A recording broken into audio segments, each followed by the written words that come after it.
नमस्कार मित्रों। आज मैं आपके सामने एक नया विषय प्रस्तुत करने जा रहा हूं, जो कि बड़ा आश्चर्यजनक भी है, बड़ा गूढ़ विषय भी है, बड़ा गहरा है और समझना थोड़ा सा मुश्किल है।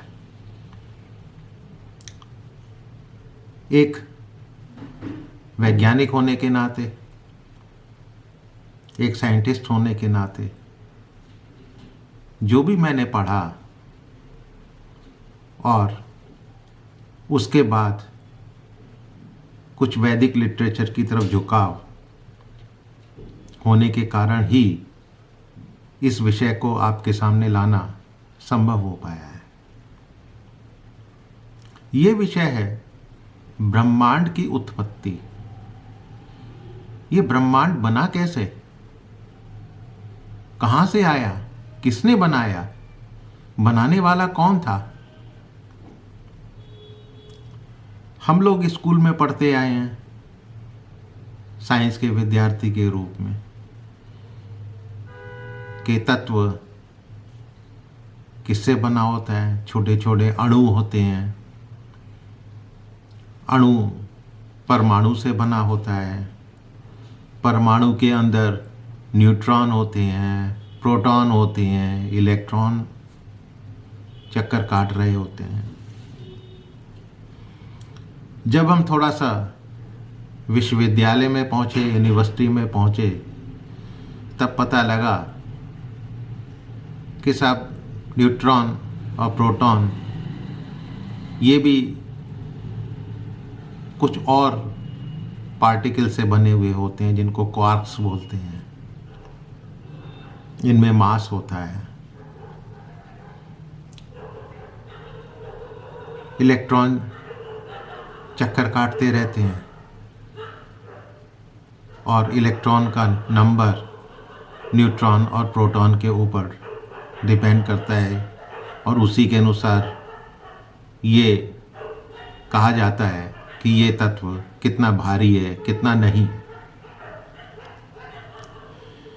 लेकिन सवाल फिर वहीं का वहीं आ जाता है कि क्वार्क्स तक आकर भी क्वार्क्स जो है ये कहाँ से आए। इनमें जो मास है, जिस वजन की हम बात करते हैं, ये कहाँ से आया।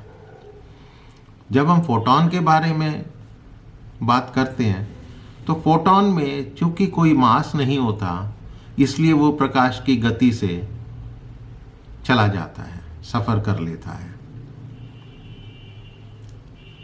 लेकिन बाकी और ये आया कहां से मास। उसके बाद काफी दिनों तक फिजिक्स के शोधकर्ता इस विषय में लगे रहे, ताकि तरह तरह की जो है बातें कही गई। पहले बिग बैंग थ्योरी कहलाती थी, वो आजकल डिस्कार्ड कर दी गई।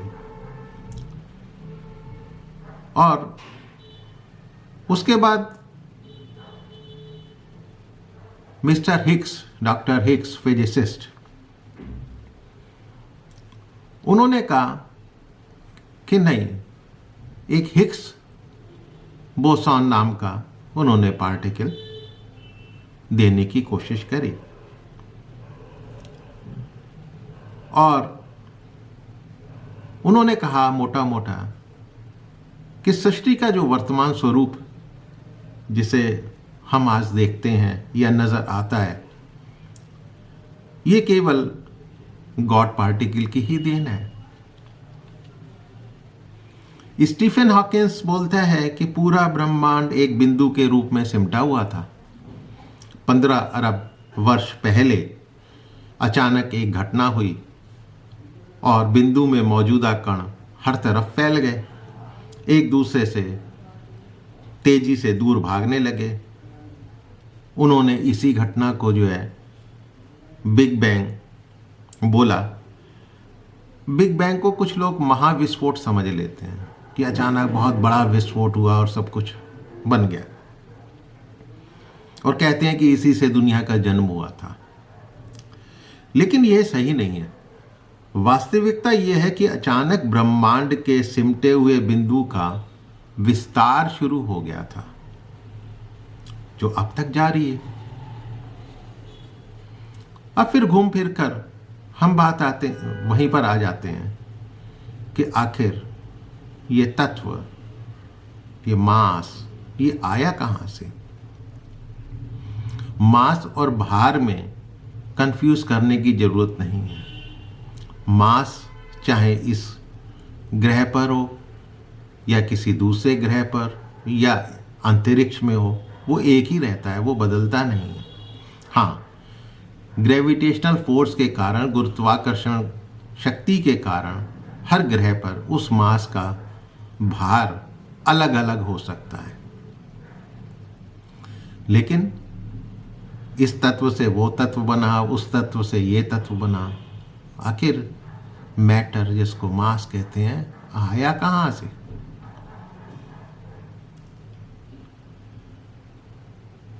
तो हिग्स ने कहा कि साहब, हर ग्रह में जैसे फील्ड्स होती हैं,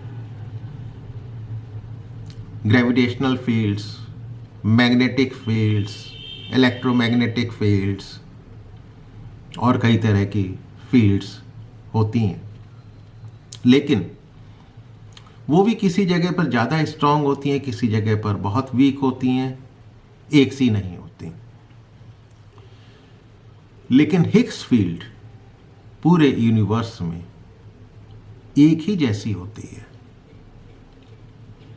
और उसी हिग्स फील्ड में कुछ हलचल बोसॉन नाम के पार्टिकल को जन्म देती है, जो पैदा होते ही तुरंत ही डिके भी हो जाता है, और उसी के कारण ये ब्रह्मांड की सृष्टि हुई है। अब जो उन्होंने हिग्स फील्ड के बारे में जिक्र करा, उसके बाद आगे कुछ लोगों ने कहा कि ग्रेविटॉन्स भी होते हैं। कुछ लोग ये कहते हैं कि गॉड पार्टिकल या हिग्स बोसॉन एक नहीं है, ये भी कई तरीके के हो सकते हैं, लेकिन ये एक बहुत शुरुआती अवस्था है, और हमारी साइंस यहां पर आकर खत्म हो जाती है।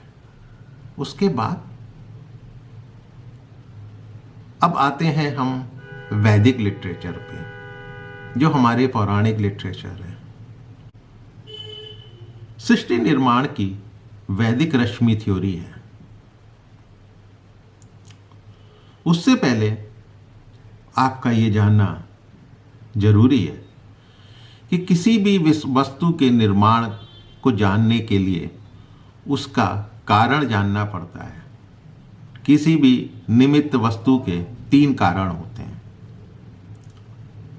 निमित्त कारण क्या है? पहला, यानी एफिशिएंट कॉज।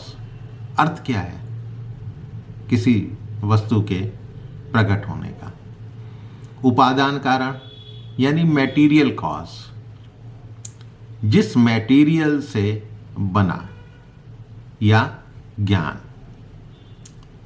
तीसरा, साधारण कारण क्या है? Normal cause. उद्देश्य क्या है? किस उद्देश्य से कोई चीज बन रही है। इसी तरह ब्रह्मांड के बनने के भी 3 कारण हैं। और निमित्त कारण क्या है? वो ईश्वर माना गया है, ईश्वर है। उपादान कारण क्या है, यानी मैटेरियल कॉज क्या है? वो प्रकृति है। और तीसरा साधारण कारण क्या है? वो जीव। तो वर्तमान में जो ब्रह्मांड के निर्माण की जो थ्योरीज हैं, वो बिग बैंग थ्योरी और स्टेडी स्टेट थ्योरी प्रचलित हैं। ये दोनों थ्योरीज ही सृष्टि की अनसुलझी समस्याओं को सुलझाने में असमर्थ हैं। वैदिक रश्मि थ्योरी कहती है कि हमारा यूनिवर्स अपनी मूल अवस्था में पूरे स्पेस में फैला हुआ था। जैसा कि मैंने पहले कहा है कि हिग्स फील्ड जो प्रोफेसर हिग्स ने दी थी, मैटर अपनी मूल अवस्था में था। अब मूल अवस्था क्या है? और अनंत स्पेस में वो सब जगह फैला हुआ था। मैटर सब जगह फैला हुआ था अनंत स्पेस में। अतः उस समय मैटर की प्रॉपर्टी क्या थी, ये जानना जरूरी है। अब ब्रह्मांड की शुरुआती अवस्था के लक्षण क्या हो सकते हैं? शून्य तापमान, मतलब कि तापमान में हम माप ही नहीं सकते हैं। शून्य का मतलब डिग्री से नहीं है, शून्य तापमान मापना असंभव है। कोई घनत्व नहीं हो, शून्य घनत्व। शून्य बल, कोई भी बल नहीं। जब मास ही नहीं है तो बल आप कहां से अनुभव करेंगे? अत्यंत शांत, एकदम शांत। शून्य गति, यानी काल है ही नहीं, समय नहीं है, दिशा नहीं है और आकाश नहीं है। यानी ये ब्रह्मांड की शुरुआती अवस्था के लक्षण हैं। लेकिन सब जगह आद्या शक्ति विराजमान है, जैसा कि देवी भागवत में बोला गया है। अब यहां की ब्रह्मांड की शुरुआत अवस्था, मैटर की अवस्था को जानना मुश्किल है, क्योंकि सभी गुण सोई अवस्था में हैं, इनएक्टिव है। वो घनत्व शून्य, तापमान शून्य, बल शून्य, शांत गति शून्य। जब कोई गति नहीं थी तो क्रिया भी नहीं थी, तो समय भी नहीं था, सभी गुण सोए हुए थे। उसी तरह जैसे एक कमरे में कई बच्चे सोए हुए हैं तो उनकी प्रॉपर्टीज या गुण बताना मुश्किल है, नहीं बता सकते। लेकिन जब वो जागते हैं तब पता लगता है कि किसका गुण क्या है। उसी तरह से ये प्रकृति भी है, नेचर भी है। जब तक मैटर अव्यक्त है तब तक उसको पूर्ण रूप से जानना असंभव है। तत्व यानी मैटर के 3 गुण होते हैं। पहला सत्व यानी फोर्स, रज यानी मोशन, तम यानी मास। ये 3 ही उसके गुण हैं जो उस समय प्रसुप्त, सोने से भी पहले की अवस्था प्रसुप्त रहते हैं। यही फोर्स, मोशन और मास, ये फिजिक्स के आधार हैं। तब उस मैटर से ईश्वर ने सृष्टि की रचना कैसे करी? ईश्वर सर्वव्यापी होने से अनंत में हर जगह है और मैटर में भी है। ईश्वर ने उस प्रकृति को ओम रश्मि के द्वारा सर्वत्र प्रकट किया और उस मैटर को प्रेरित किया और उसके गुणों को जागृत किया। यानी जब पहले भी जिस चीज का मैंने जिक्र कराया है कि हिग्स फील्ड क्या है? पूरे ब्रह्मांड में फैली हुई है, यूनिवर्सल है। ये तो आज की साइंस कह रही है, लेकिन इसके अलावा भी कितनी फील्ड्स हो सकती हैं जो कि प्रसुप्त अवस्था में, यानी सुप्तावस्था से भी पहले की अवस्था में इस ब्रह्मांड में होंगी। और इसी को जानने के लिए यदि हम आगे चलें तो इनको प्रेरक या प्रेरणा देने वाला या प्रेरित करने वाला जो नियंत्रक तत्व है वो ईश्वर तत्व है, उसी को वैज्ञानिक भी गॉड पार्टिकल बोलते हैं। अब ओम रश्मि के द्वारा मूल प्रकृति प्रेरित होती है, उसके बाद महतत्व प्रेरित होता है, महतत्व से मनस्तत्व और फिर सूक्ष्म प्राण, रश्मियाँ, मरुत ये सब प्रेरित होते हैं और वहीं पर काल तत्व की समाविष्टि हो जाती है, जहाँ से छंद रश्मियाँ यानी गुच्छे में छंद रश्मियाँ पैदा होती हैं और क्वार्क्स टाइप के पार्टिकल्स का जन्म होता है, जहाँ से मास का जन्म होता है। और उसी जब क्वार्क्स पैदा हो जाते हैं तब प्रोटॉन, न्यूक्लियस, एटम और मॉलिक्यूल और तत्व वो सब पैदा होते हैं और अलग अलग गुणधर्म दिखाते हैं। इस तरह प्रकृति के गुण जागृत होते हैं। सबसे पहले मैं तत्व बना, मैं तत्व से मनस्तत्व बना, मनस्तत्व से सूक्ष्म प्राण और मरुत रश्मियाँ, फिर छंद रश्मियाँ, फिर क्वार्क्स, प्रोटॉन, एटम, मॉलिक्यूल इत्यादि। जैसे शांत समुद्र में बहुत सी लहरें उठती हैं, इसी तरह प्रकृति रूपी समुद्र में ओम रश्मि लहर अन्य लहरों को जन्म देती हैं। यानी फील्ड तो है जो सोई हुई है, वाइब्रेशन की जरूरत है। अब वाइब्रेशन कहाँ से आता? वही तो ईश्वरीय तत्व है। रश्मि का अर्थ है वाइब्रेटिंग एंटाइटीज, यानी ऐसी सत्ता जो लगातार वाइब्रेट करती रहती है। वैदिक व्याकरण के अनुसार रश्मि का अर्थ है रश्मिर यमना, अर्थात जो नियम में रखे उसे रश्मि कहते हैं। इन रश्मियों के अलग अलग कार्य होते हैं, उन्हीं को ये रश्मियाँ करती हैं। जैसे किसी विशेष कार्य के लिए इन्हें प्रोग्राम कर दिया गया हो, ऐसा समझ सकते हैं आप। पूरा ब्रह्मांड इन्हीं रश्मियों से मिलकर बना हुआ है। इन सब रश्मियों में ओम रश्मि सबसे सूक्ष्म होती है और ये अन्य सब रश्मियों को नियंत्रित करती है। ओम रश्मि के द्वारा ईश्वर ब्रह्मांड को चलाता है, निर्माण और विनाश करता है। इसको एक डोमिनो चेन रिएक्शन से भी आप समझ सकते हैं। गूगल में सर्च करेंगे तो डोमिनो चेन के बारे में आपको काफ़ी कुछ मिल जाएगा, जहाँ एक व्यक्ति एक छोटे से ब्लॉक को हल्के से फोर्स से गिराता है और इस तरह से बड़े बड़े ब्लॉक भी गिरते चले जाते हैं, ढा ढा ढा ढा ढा।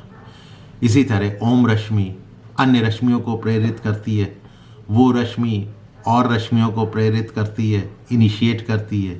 प्रेरित करना का मतलब इनिशिएट करती है और धीरे धीरे यूनिवर्स की बड़ी बड़ी चीज़ों को कंट्रोल करने लगती है। ये ओम रश्मि अन्य रश्मियों के अंदर व्याप्त रहकर उनको कंट्रोल करती है, एकदम वैसे ही जैसे डोमिनो चेन रिएक्शन में होता है। तो आपको ये सुनकर आश्चर्य भी हुआ होगा और पसंद भी आया होगा। इसके बाद जीव सृष्टि की रचना के बारे में फिर किसी अगले एपिसोड में। तब तक के लिए नमस्कार।